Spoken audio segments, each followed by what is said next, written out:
O crescimento econômico brasileiro sempre foi cercado de grandes narrativas, do país do futuro ao eterno subdesenvolvimento.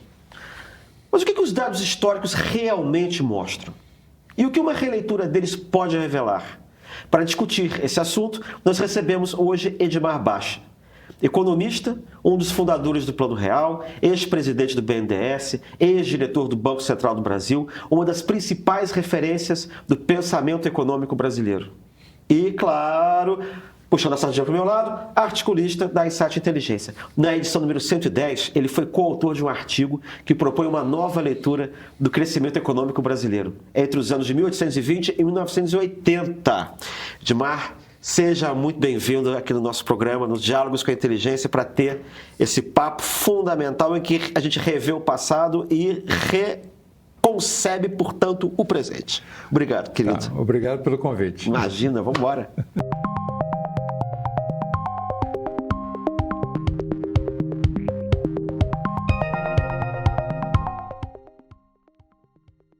Professor Baixa, é um prazer estar aqui. Como eu disse antes, a primeira pergunta que eu queria lhe fazer é a seguinte, né? A gente veio aqui para falar da pesquisa da qual o senhor participou e foi digamos, um cabeça, né? A respeito dessa revisão do crescimento da economia brasileira, né? Um trabalho de história econômica. Vocês revisaram 2 séculos de crescimento brasileiro, né? Do ponto de vista dos resultados da pesquisa, né? O que esses resultados mudam no senso comum de apreender o crescimento da economia brasileira ao longo do tempo? Bom, Cristian, é o seguinte, eu acho que a historiografia econômica consagrou 2 ideias básicas a respeito do crescimento econômico brasileiro no século XIX, e desde a independência, e no século XX até 1980. Né? A primeira natureza do argumento é que o século XIX foi um século de estagnação. Né? E que o século XX até 1980 foi um século em que o Brasil foi um dos países que mais cresceu no mundo. Né? Portanto, teria havido uma quebra estrutural fundamental, né? Na transição, na verdade, do Império para a República. Né? Enquanto tivemos o Império, o país se estagnou, e depois, com a República, até 1980, foi um dos que mais cresceu no mundo. Né? Isso é, digamos assim, o dado historiográfico. Né? O que essa análise nossa faz, né, é contestar essa interpretação. Né?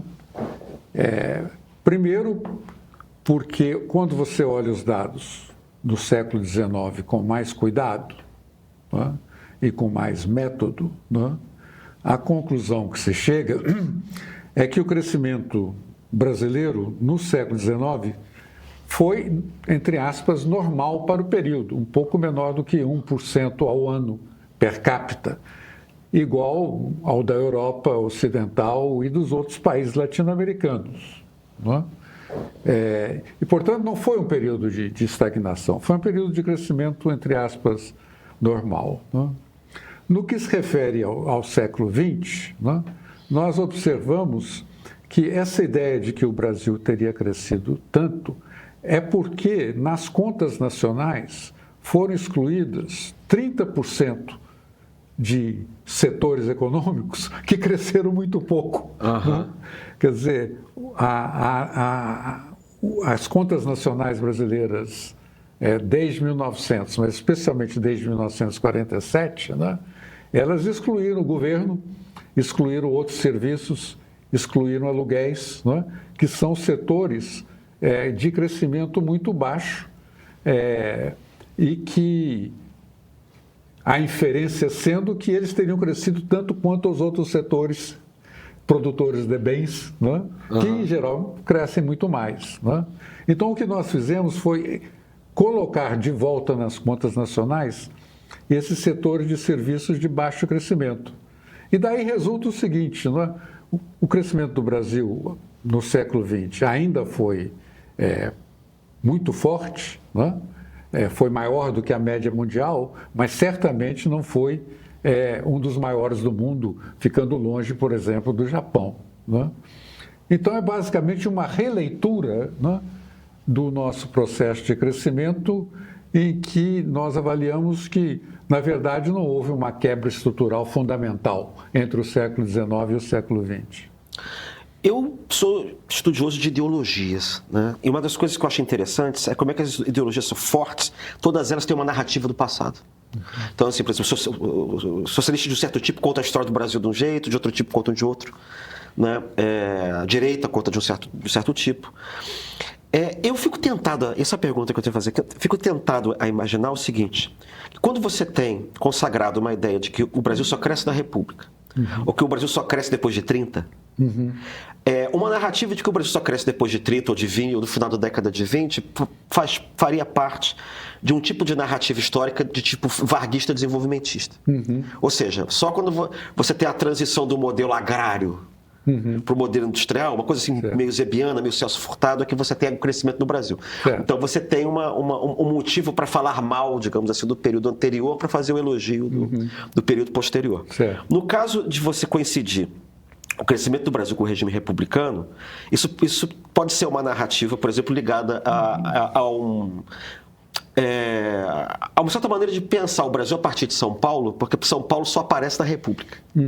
Então você tem um tipo de historiografia também paulista que não gosta do Império, e diz que só quando São Paulo entra no centro da vida política nacional, aquela narrativa é uma espécie de narrativa de que só quando entra a locomotiva é que o Brasil começa a andar. Né? Você acha que essas maneiras anteriores de ver ou encarar o desenvolvimento brasileiro decorreram pura e simplesmente de questões de modelos de explicação ou de insuficiência de dados, quer dizer, por razões, digamos, técnicas, ou tem alguma explicação, digamos, de natureza assim, mais ideológica, político-ideológica também?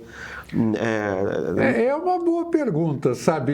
Eu fiquei me indagando quando nós chegamos perto dos dados do século XIX, que são muito esparsos, são de muito má qualidade. Não é?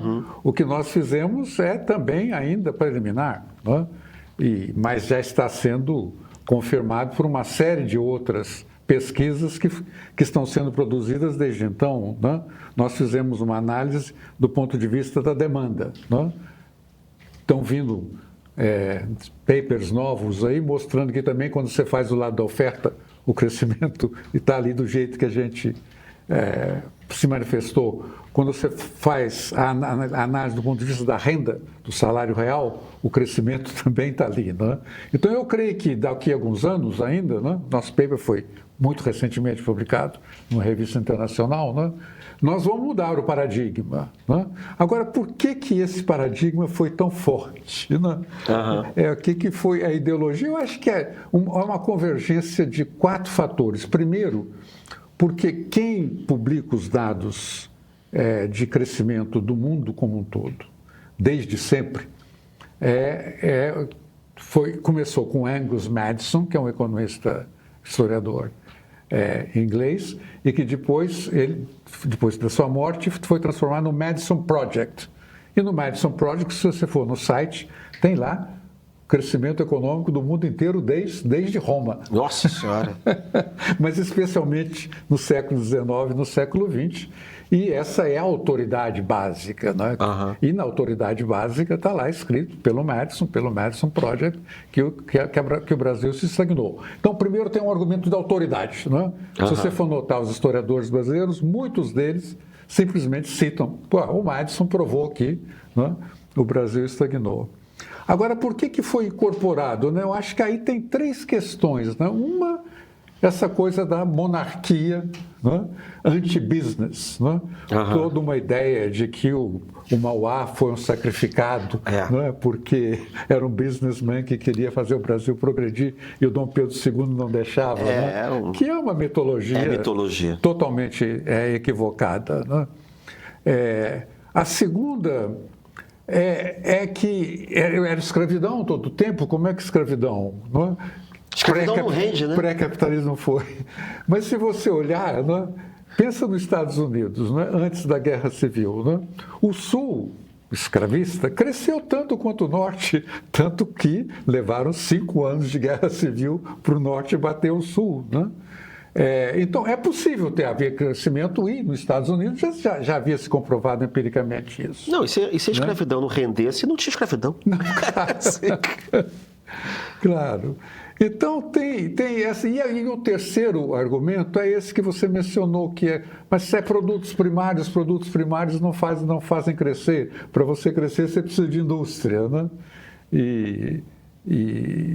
E nesse caso, então, há um ambiente ideológico, né? Quanto a São Paulo, eu fico me perguntando, Christian, se é verdade, porque pesquisas que estão sendo produzidas agora, a tese de doutorado do Carreiro, que publicou o Adeus, Senhor Portugal, recentemente, sim. A tese de mestrado, a tese de doutorado dele na USP, que ele deve estar defendendo agora. Quando falou São Paulo, falou que São Paulo é coisa antiga. Não, ele está defendendo ano que vem, quer dizer que, na verdade, o Locomotiva veio a ideia de que o crescimento de São Paulo foi produzido pelas estradas de ferro, né?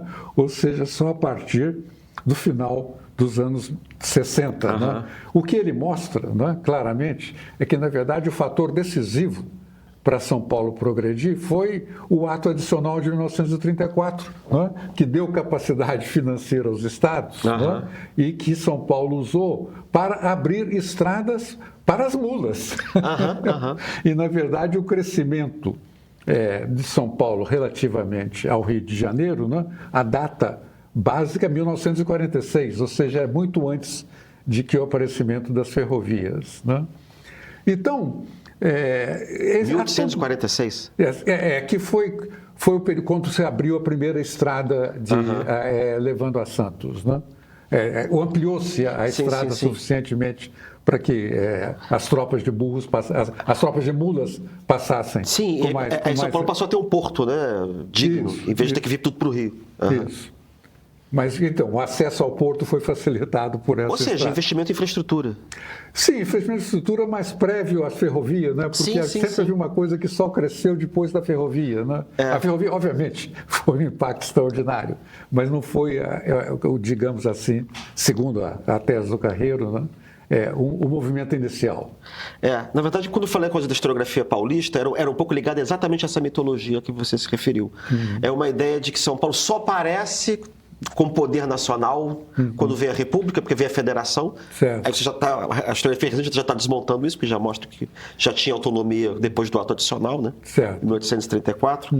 Mas tem essa ideia também de que o Mauá era um sujeito do Império Anti-Business. O que é engraçado é que você tem uma biografia do Mauá que diz o contrário, que ele quebrou porque o Estado não deu dinheiro para ele. que é do Alberto de Faria, que foi encomendado pela Fiesp. Então é engraçado que você tem duas imagens do Mauá que são contraditórias. Uma ele quebra porque o Estado não dá dinheiro, e outra ele quebra porque o Estado não é anti-business, entendeu? Certo. Eu acho que é um pouco isso. Eu acho que um pouco a importância também da sua pesquisa, do trabalho de vocês, que vocês quebram um pouco com essas narrativas, né? Não, porque nós complementamos a análise quantitativa com uma análise histórica, né? Tanto revendo fatores que aumentaram a produtividade, né? Por exemplo, né, a descoberta, entre aspas, do café, substituindo o açúcar. A produtividade do café é 50% maior do que do açúcar.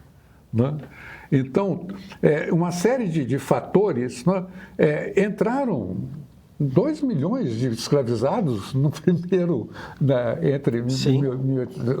primeira 50 anos da coisa. Como entrou tanta gente com uma economia estagnada, né? Para fazer o quê, né? Então, e foi que ajudou a botar o Brasil em pé, né? Com contrabando e tudo. Não, com certeza, né? E institucionalmente, né? Comparado com os nossos vizinhos, né?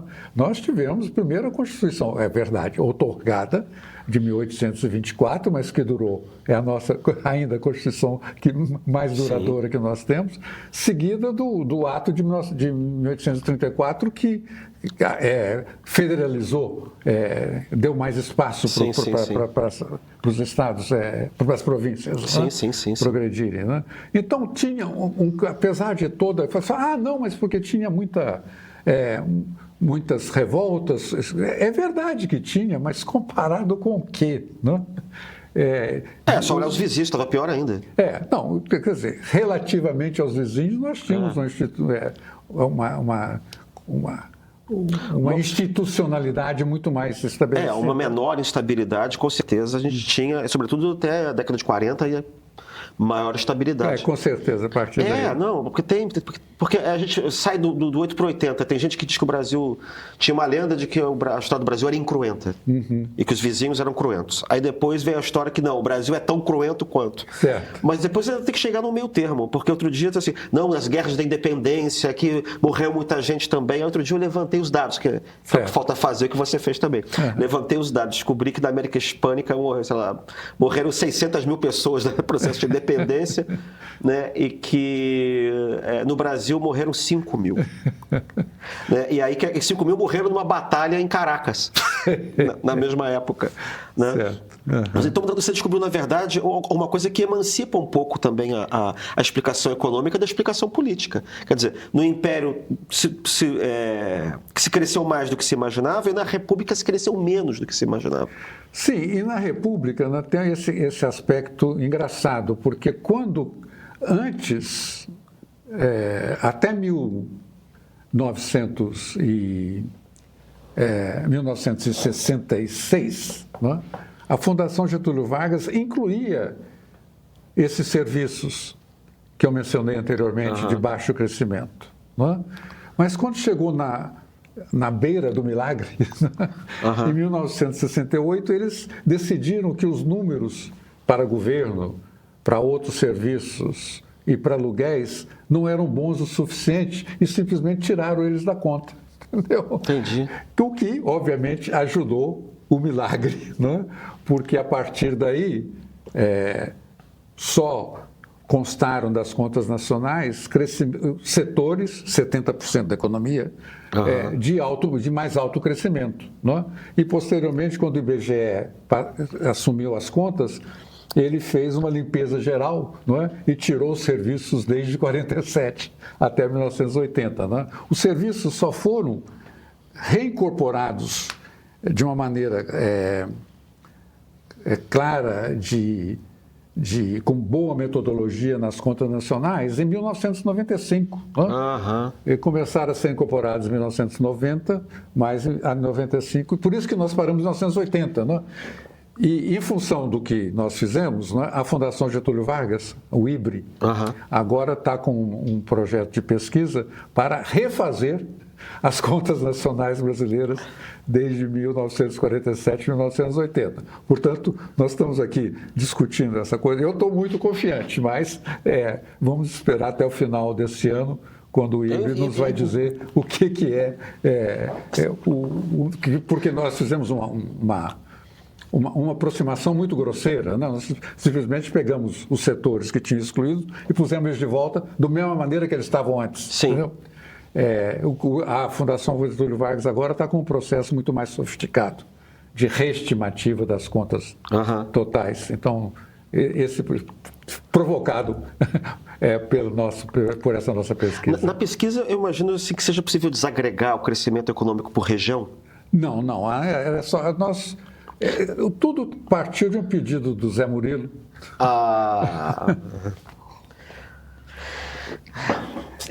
Como é que ele continua prestando bons serviços até depois da morte?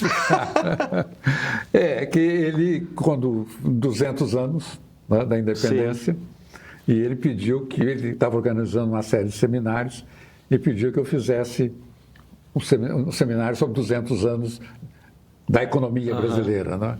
E eu então me juntei com esse historiador econômico, Flávio Versiani, e com o econometrista, né, o Guilherme Tômbolo, para fazer esse trabalho. É extraordinário. Eu perguntei, na verdade, porque também tem uma explicação de que o Brasil não teria crescido no final do Império, depois de 1870, por causa do declínio do Nordeste. Tem uma explicação dessas, porque aí supostamente, sei lá, o café sobe e o Sudeste sobe e o Nordeste desce, né, que não diz a música. Mas, pelo visto, isso não atrapalhou tanto assim, como se diz. Não, porque o Nordeste econômico não era tão relevante. Foi um período curto, né, que houve as grandes secas, né? Que, obviamente, a década de 70 não foi uma década excepcional. Não é? 60 estava crescimento muito forte, por causa dessa problemática do Nordeste. 70 o crescimento modera e depois dá uma acelerada na década de 80 de novo. Né? Uhum. Essa releitura exige repensar os modelos explicativos usados pela economia política do desenvolvimento? Eu acho que, por certo, mostra, em primeiro lugar, não é? Que essas qualificações tradicionais, não é? Monarquia, escravismo e produtos primários não necessariamente somados resultam em estagnação, né? E, por outro lado, substituição de importação não necessariamente leva a um crescimento extraordinário. Né? Em que pontos você acredita que o Brasil acertou economicamente e por que esses acertos não viraram padrão, digamos assim? Não, olha, nós crescemos, né?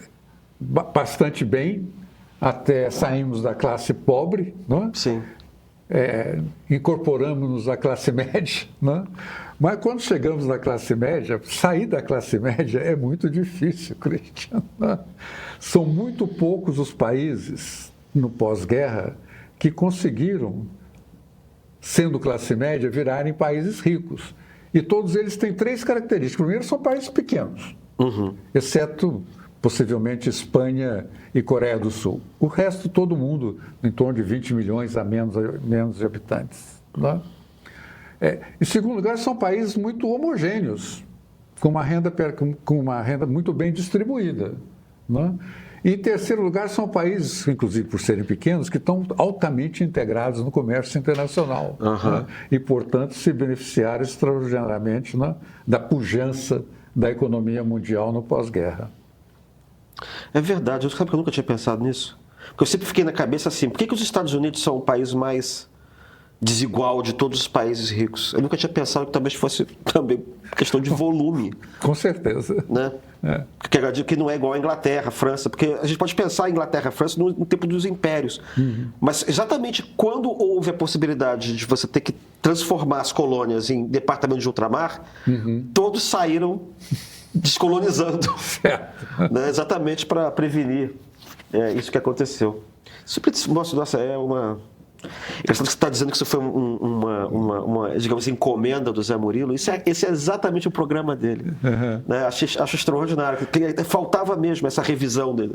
Ele reviu tanta coisa importante do ponto de vista da história política e do pensamento político, que faltava exatamente um complemento no campo da história econômica. E você fez isso. Você sabe que ele não gostou. Zé Murilo, como você sabe, era um crítico acerbo. Né?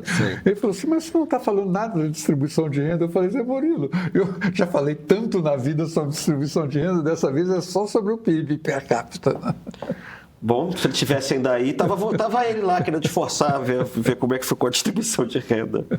Diz uma coisa, o artigo ele acaba em 1980, né?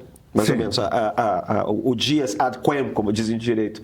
Então ele não chega até a década de 90, não chega, né, ao Plano Real. Mas você, como um dos arquitetos do Plano Real, né, como você acha que ele poderia se encaixar nessa série histórica? Não, quer dizer, o que houve, né, é que com o final da ditadura foi muito traumático do ponto de vista econômico, né? Com a inflação se acelerando e a dívida externa se tornando impagável. Né?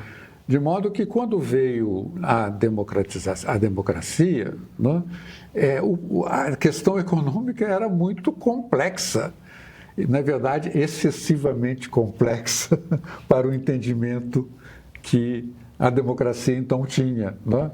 Tanto que tentamos acabar com a inflação com o Plano Cruzado, né? Que foi um grande fracasso. Né? E só conseguimos, né, colocar a casa em ordem, por assim dizer, né, com o Plano Real. Né? Até então, a economia veio num processo de afundamento econômico,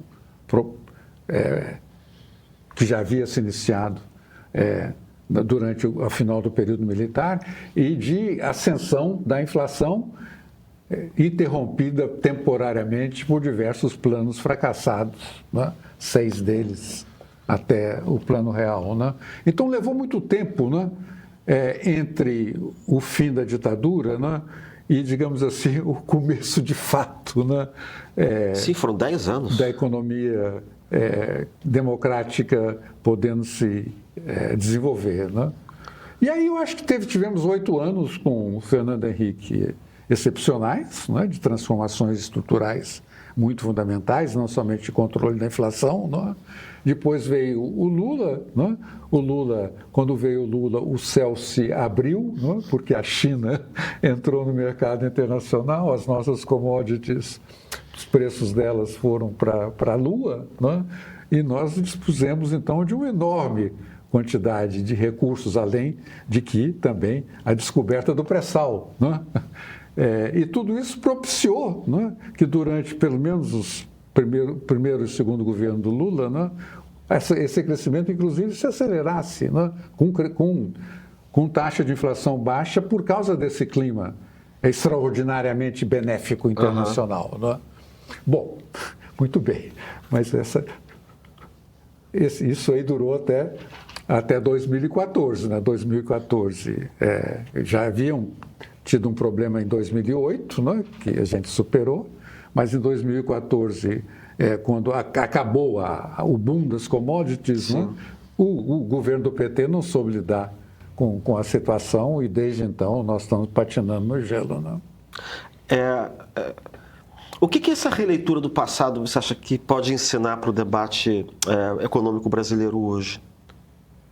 Não, eu acho que tem uma série de coisas, tem muito aprendizado, né? Coisas que o Brasil aprendeu e que problemas que nós não temos mais, né? Nós não temos mais problema de inflação. Não. Né? Esse não. Você conhece uma piada, desculpa, que eu tenho que contar uma piada que tem a ver com a inflação. Eu era menino no tempo da inflação, eu tinha 20 anos de idade quando a inflação acabou. Mas o meu mundo era o mundo da inflação. Aquilo era normal, digamos assim, às vezes mais grave ou menos grave. Então eu me lembro que quando eu tinha uns 15 anos, eu aprendi uma piada que era assim, que era uma reunião do Reagan, do Gorbachev e do Collor, na Casa Branca. Eles estavam discutindo sobre os problemas dos respectivos países. E aí teve uma hora que alguém falou assim, olha, para resolver esse problema, nem se Deus viesse à Terra. Aí Deus ficou aborrecido e veio à Terra e apareceu ali no meio do salão oval e disse assim, ó, alguém me chamou, aí todo mundo ficou, oh meu Deus e tal, não sei o quê, pereré, o Gorbachev teve que aceitar que Deus existia. E ele disse assim, para provar que eu sou Deus, eu vou responder uma pergunta de cada um. E aí eles se estapearam lá para ver quem ia responder primeiro. E aí o Reagan perguntou assim, eu quero saber quando vai acabar a violência nos Estados Unidos. Aí Deus fez assim, disse, no ano 3415. Aí o Reagan começou a chorar. E aí o Collor perguntou, mas, presidente, por que o senhor está chorando? Porque até lá o meu mandato já acabou. Aí veio o Gorbachev e perguntou, quero saber quando a União Soviética vai se reconstituir. E aí ele, no ano 2735, aí o Gorbachev começou a chorar. E disse assim, por que o senhor está chorando? Porque até lá o meu mandato vai ter acabado. E aí que o Collor teria perguntado ao Deus Todo-Poderoso, quando acabará a inflação no Brasil? E aí Deus começou a chorar. Ele disse, mas Todo-Poderoso, por que o senhor está chorando? E Deus teria replicado, porque até lá o meu mandato já terá acabado. Felizmente não tivemos que esperar tanto assim, né? Mas então, demos um jeito na inflação, demos um jeito também nas crises externas, né? O Brasil era um devedor quanto mais, né? Tinha crise de balanço de pagamentos recorrentes, isso acabou, né? Hoje nós temos um volume de reservas que é maior do que a dívida pública externa. Né? O Brasil é credor internacional. Né? A distribuição de renda continua muito ruim, mas melhorou muito. Sim. Não é? Depois do Plano Real, com a estabilidade de preços e as pessoas tendo poder de compra do seu salário, e em seguida com os programas de transferência de renda, né? com a solidificação do SUS, né? Enfim, a melhoria bastante considerável da educação. Quer dizer, estamos caminhando. Sim. Obviamente, o ponto de partida é muito ruim, né? Sim. Portanto, ainda continuamos devendo bastante aí. Agora, o que nós não conseguimos foi aumentar a produtividade do jeito, por exemplo, que os países asiáticos conseguiram, né? Com um crescimento que é o que garante, no fundo, que você possa transitar da classe média para a classe rica, né? Como fizeram Coreia do Sul, Taiwan, Singapura, Hong Kong, né? E como agora está fazendo a China. Né? Pois eu fico pensando no seguinte, quando a gente olha do ponto de vista histórico, que foi bem descrito por você aqui, né, quando a gente viu, digamos assim, aquilo que foi feito no governo Fernando Henrique, que foi colocar a República em pé de alguma maneira e adaptar ela a um mundo que estava começando ali na década de 80, 90, né? Porque o governo Fernando Henrique não resolve só a questão da inflação, ele cria um modelo de gestão econômica, mas ele cria um modelo de gestão política, que foi o presidencialismo de coalizão, né? E ele põe o Brasil a par daquilo que estava acontecendo no mundo, que era o começo da globalização, né? Você tinha o governo do Clinton, você tinha o Tony Blair, você tinha, digamos assim, você tem um adornamento geral ali naquele momento, que cria as bases daquilo que vai vir depois, né? Mas agora a gente está passando por um momento que parece que é o desmonte de todo aquele mundo. Certo. Né? É o desmonte do mundo do liberal-democrata, é o desmonte do multilateralismo, é o desmonte, de uma certa maneira, também de conceber o intercâmbio econômico. Né? Como é que você está vendo isso e que consequências você acha que isso pode ter na forma de gerir a economia? Como é que fica? Porque eu acredito que de cada 30 ou 40 anos essas coisas mudam. Certo. Né? E como é que você... o meu ponto é, aquilo que serviu para, sei lá, até 10 anos atrás, 20 anos atrás, serve para atingir os fins a que você se referiu agora, esses fins de melhor distribuição de renda. Hoje, para onde é que está indo a economia? Tem alguma sinal de fumaça aí do que vem pela frente? Não, eu tenho insistido muito na questão da abertura econômica, né? Porque empiricamente você observa que os países só cresceram e viraram ricos quando se abriram. Né? A China está aí para provar isso, né? Que foi na transição do maoísmo para o denguismo, né? Que a China conseguiu se incorporar à economia. Portanto, porque até então, né, os países que haviam se incorporado internacionalmente eram pequenos, mas a Índia é grande. Né? Então, mas ela depende fundamentalmente, né, de relações econômicas internacionais e, obviamente, está um problemaço agora com o Trump. Sim. Né?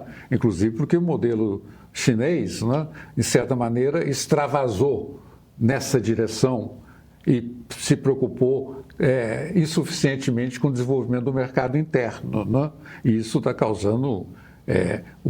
a China sobrevive na base do excesso de exportações sobre importações, né? E tem um consumo privado ridiculamente pequeno em relação ao PIB. Né?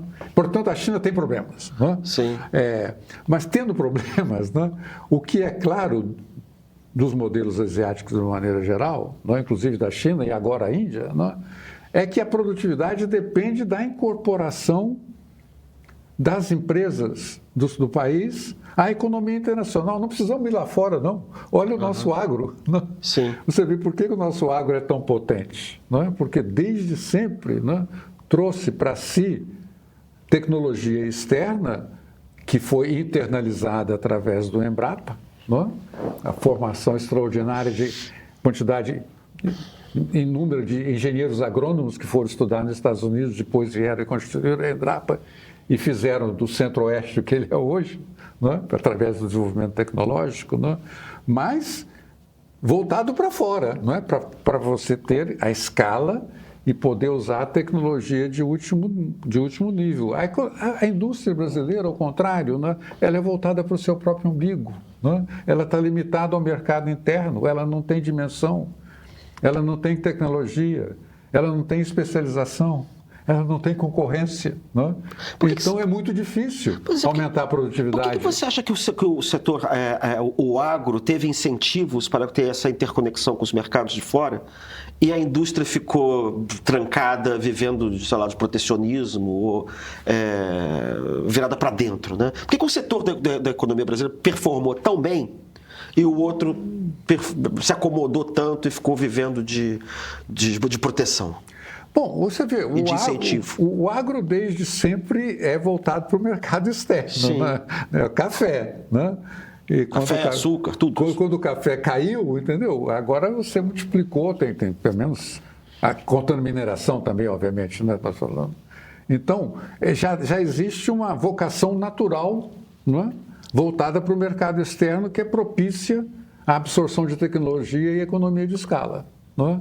Enquanto que a indústria ela nasceu, não é, sob o manto do protecionismo, não é? E sempre voltada para o mercado interno. Nunca houve uma perspectiva. A ideia da substituição de importações, que ainda hoje sobrevive, não é de que você vai parar de importar, produzir localmente para o mercado interno. Né? E nunca houve uma mudança de mentalidade aqui, como houve, por exemplo, na Coreia do Sul nos anos 60, né? Quando eles viram que não dava para ficar só na substituição de importação, porque eles tinham que promover exportações. Né? Aqui nós nunca fizemos essa transição da indústria. Né? Na verdade, houve um ligeiro esforço durante o período da ditadura, mas durou 10 anos. Né? E nós nunca conseguimos criar uma mentalidade, né, digamos, exportadora. Agora, né, contrário ao senso ao Trump, né, sim. Você vê que mesmo o governo do PT, que sempre foi altamente protecionista, né, agora está dando alvíceras ao acordo com a União Europeia, uma coisa que eles nunca quiseram antes. Né? Mas era disso justamente que eu queria dizer, quer dizer, porque quando a gente vê uma virada como essa dos Estados Unidos, né, a gente tem a impressão de que meu Deus, a gente vai voltar para o mundo daquele cada um por si, Deus por todos, com essa coisa do imperialismo do Trump e tal, mas na verdade você está dizendo, e com a sinalização da União, desse acordo com a União Europeia, na verdade, uma aposta do multilateralismo limitado, né, mas que continua apostando, de alguma maneira, na integração dos mercados. Não, com certeza. Como meio de atingir os mesmos fins, que é fortalecimento do país, melhoria da produtividade, através desse intercâmbio. Né? Quer dizer, a gente não está entrando num período que vai ser totalmente fechado, como era, sei lá, nos anos 50. Não, certamente não. Certamente não. Mesmo porque o Trump é um ponto fora da curva. Né? E você já viu aí pelas eleições que houve até agora, né? E pelas perspectivas eleitorais para o final do ano, né? O Trump vai virar um pato manco a partir de novembro. Né? Mas é um fato de que há um problema de disputa hegemônica entre Estados Unidos e China. Né? E a Europa, nunca conseguiu, né, fazer a sua integração, né, de uma maneira plena para, de fato, se tornar uma potência alternativa às duas outras. Né? Quem sabe agora. Né? Isso foi exatamente o que eu pensei. Hoje, não sei se você viu, saiu a notícia de que a Alemanha está propondo, na verdade, fazer uma Europa dentro da Europa. Em que você pega, por exemplo, Espanha, Polônia, França, Itália, eles vão fazer um fast track, digamos assim, decisório. Porque o problema da Europa é a paralisia decisória. 27, unanimidade de 27 nações. Né? Exato, eles têm que criar um nacionalismo europeu, de alguma maneira. Mas é isso mesmo, eu acho que a coisa vai por aí. Não, porque além desse acordo com o Mercosul, eles também acabaram de fazer um acordo com a Índia. Né? Então, eles estão nesse processo. Né? E o premier do Canadá, né, recentemente fez um discurso maravilhoso. Foi. Né, apontando para um mundo pós-Trump. Né, isso. Onde as potências médias, né, poderiam se articular entre si, aí eu acho que tem um papel para o Brasil importante, né, para recompor uma nova ordem internacional. Ou seja, as coisas não estão tão más quanto a gente imagina e as possibilidades, as expectativas de que o Trump perca a eleição, né, e a ditadura dele acaba de alguma maneira, né, porque ele podendo fazer tudo que quer, vai diminuir. Edmar, obrigado por ter aceitado o nosso convite para vir aqui. Não colocar o passado em perspectiva é sempre um exercício muito interessante e até mesmo vital para o presente e para o futuro. E para quem quiser se aprofundar nesse debate, o artigo Revendo a História do Crescimento Econômico de 1820 a 1980 está disponível na Insight Inteligência número 110. Ou seja, além de uma versão em inglês, tem a versão em português. Você pode adquirir na venda, onde está no site da revista. Né? E vocês não se esqueçam de seguir a Insight Inteligência e o canal Meio nas redes sociais para acompanhar as novidades e ver alguns cortes do programa. E até o próximo Diálogos.